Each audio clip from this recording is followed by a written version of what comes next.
Guys, welcome to Dine at Home. Too early for turkey. So all you guys who have been loads of complaints about there's too much turkey on the menu, we've listened and we've done a new menu for you guys. I'm only joking. We wanted to go back in with a short rib of Highland Wagyu, and they had a very small quantity. Was that small for them? A small quantity left. So we got it in, and we thought, what better to do than a nice samosa? And obviously went down so well a couple of weeks ago. So we're doing the samosa, beautiful piece of Woolly Park Farm pork belly and chocolate brownie, bringing back all the big hitters for this Too Early for Turkey. We're in 2 weeks, so first week this week, last week, next week, and that's it, guys. So yes, I am here to go through your Too Early for Turkey menu. So for starters, or your first introduction, is your, as always, your share and tear bread. This week is your Cotswold Crunch loaf. Check them out on YouTube, actually, on Instagram, actually, Cotswold Crunch. And this particular flour has 9 different seeds in it. I think it's absolutely delicious, and it works really well with your marmite. But 5 minutes, 180 degrees until nice and crispy. Tear and share with your marmite butter. As soon as your box arrives, if you need to curry it or drop off, make sure you leave it at room temperature so it's nice and soft for your starter, for your breakfast. So we'll move on to your starter, which, as I said, is a little collaboration with Highland Wagyu, and it's a beautiful samosa. First time we ever made samosas was literally last time. I absolutely love making them. I learned how to obviously do pastry, and I think it looks absolutely awesome. So samosa there, and you also have a delicious toasted cumin yogurt. Give that a little mix, because the cumin will actually very, very gently release a little bit of moisture from the yogurt. So give that a quick stir. Beautiful tandoori dressing, which will basically cook out onions and garlic. Deglaze the pan with some Chardonnay vinegar, and then put some oil in, so we allow that tandoori spice to kick in. And then a delicious aubergine relish. It's very similar to bayaldi, which is, I think, it's a Greek dip, like a part of a meze platter. But we've used sort of curry spices as opposed to sort of Greek spices. We use curry spices with this one, and it just goes so well. Quite a rich start to the dish, so you'll need quite a lot of the yogurt with it. So make sure you lap that up with each mouthful. But again, the dish is just absolutely wonderful, and it could not be easier to reheat. So this one straight into the oven for, I would say, about 8 to 10 minutes. Make sure, guys, in the centre it is piping hot. Do the old trick, knife in onto the bottom of your lip.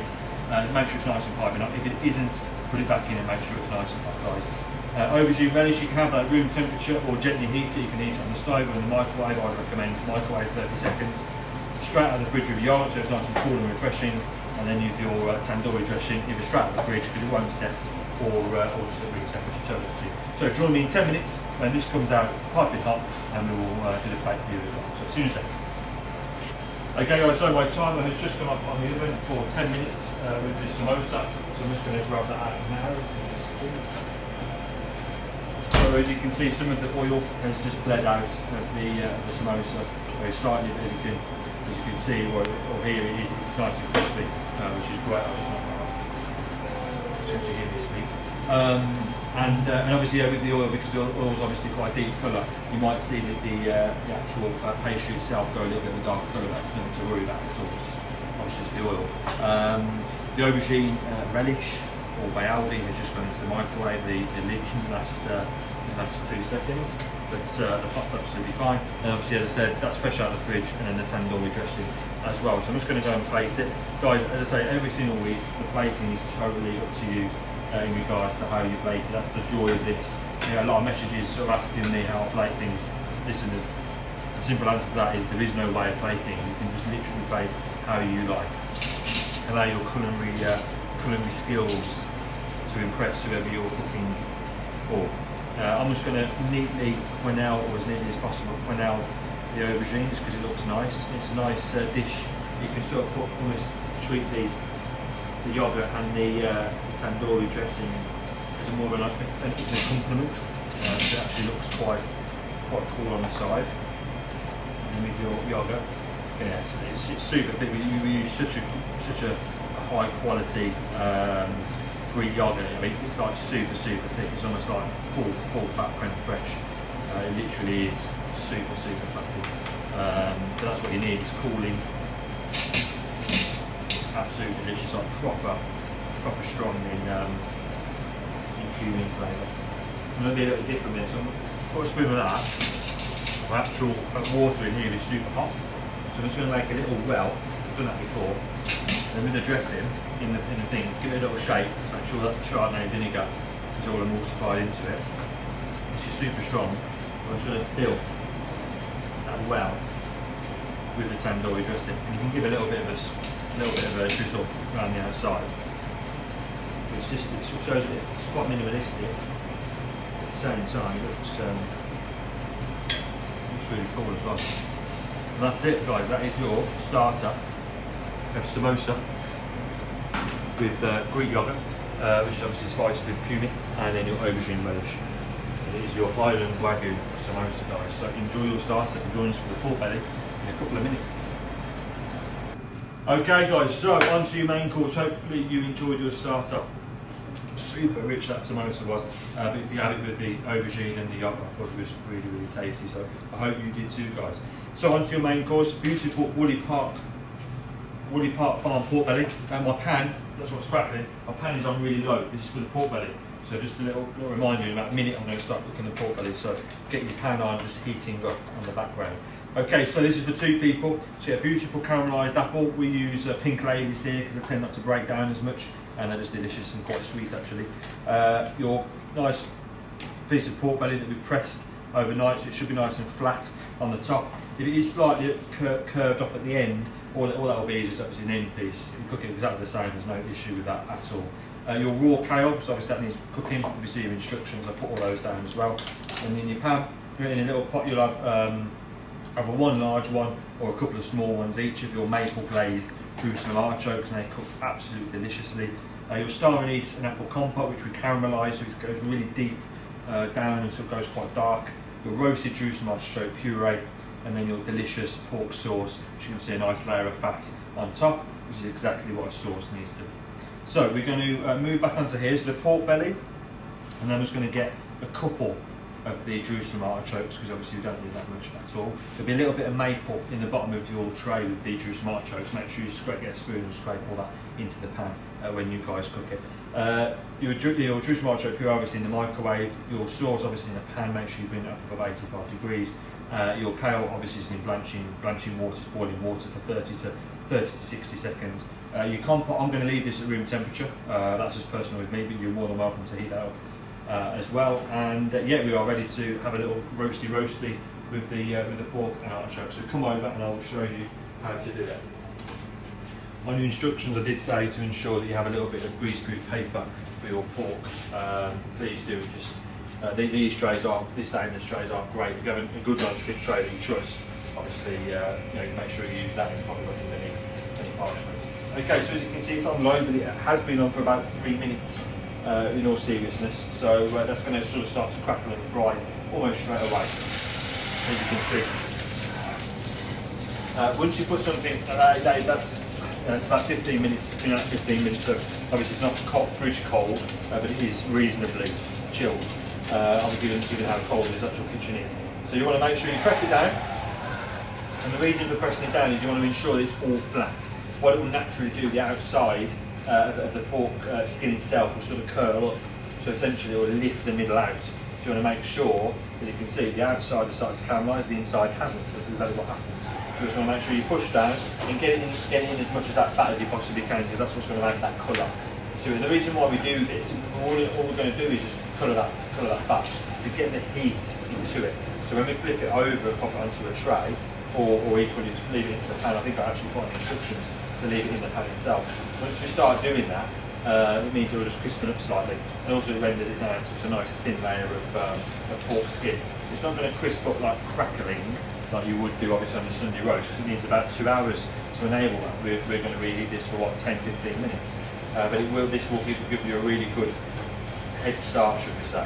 As you can see, all start to roast up just there, okay? When you actually feel it, it starts to crisp, especially on the sides as well. It starts to crisp up, which is perfect. So essentially, when we actually turn it the other way, it will start to flip up and dry out, which essentially will make it go a little bit crispy as well. So that's a nice colour for me. We're just going to pop your Jerusalem artichokes in the same pan as well. 2 things really, to ensure that we start getting some of that buttery, mapley sort of flavour off, and that will start to caramelise. The smell of those are incredible. You can really smell the maple. A little knob of butter, we'll pop that in as well. The colour just goes insane straight away with those J chokes. It's literally because of obviously the sugar, you get a beautiful sheen on them at the same time, which is superb. I'm going to place that back into this pan and pop that onto there as well, because it needs to, because it will really benefit the pork belly being in a hot pan. As they go into a cold tray, it will really benefit the pork belly from underneath on a hot pan. So there we are, that goes into the oven. I'm going to cook that for between 10 to 12 minutes, depending on your oven at home. Obviously this is a professional oven, so I'll make sure that goes on for 10 to 12 minutes. After 6 minutes, I'm going to pop the apples in and just put them in the tray. You don't need to place them, just put them in the tray, in the oven on the same or the separate shelf, and reheat those for about 6 minutes. And then bring them both out and they'll both be ready. So join me in 12 minutes where my apples will be done, my puree will be heated, and my sauce will be heated as well. See you in 12.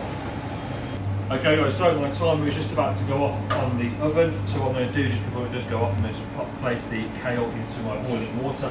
I've got a little sort of pasta slope on there, which makes it a hell of a lot easier. Again at home, just obviously throw it in and pass it through a sieve or a colander, or just pick it out and pop it into a tray. It's obviously you know how to cook kale. There is your juice and artichoke puree straight out of the microwave. As I said before, my apple compote is left room temperature. My sauce is just on the back burner, just gently heating. And now I will get the pork belly out of the oven.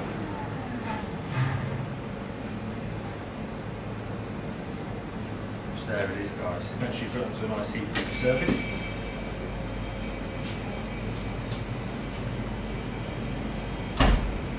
Caramelised apples, nice as well, just left those into the container, as you know. Kale, depending on obviously how you want it, I don't like it very stringy, so I'll leave it for about a minute and a half. If you like it quite sort of crunchy and firm, which I couldn't think of anything worse, but if you do like it like that, obviously quick flash boil, sorry. Obviously if you like me, you like it a bit softer, then obviously just cook it for a little bit longer. Artichokes are beautifully roasted and caramelised, slightly crisped up, and also the sugar has just started to sort of almost caramelise and actually scorch on the bottom, and the flavour of that sort of burnt sort of texture that would just be flavour that would be absolutely delicious. So there's the pork belly, guys. It's started to crisp quite top, as I said to you before. It won't go unbelievably crispy, simply because of the fact that we've obviously it's not long enough. You'll ruin the pork if you cook it for any purpose. So I wouldn't recommend it. Okay, with the cow then, guys, straight out.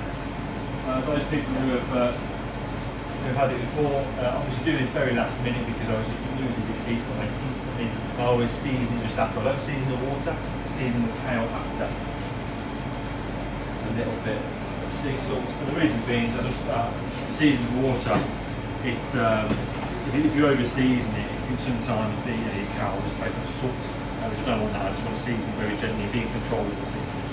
Okay, so your pork belly hasn't got to rest at all. You can place that straight onto your plate, exactly the same as your artichokes as well.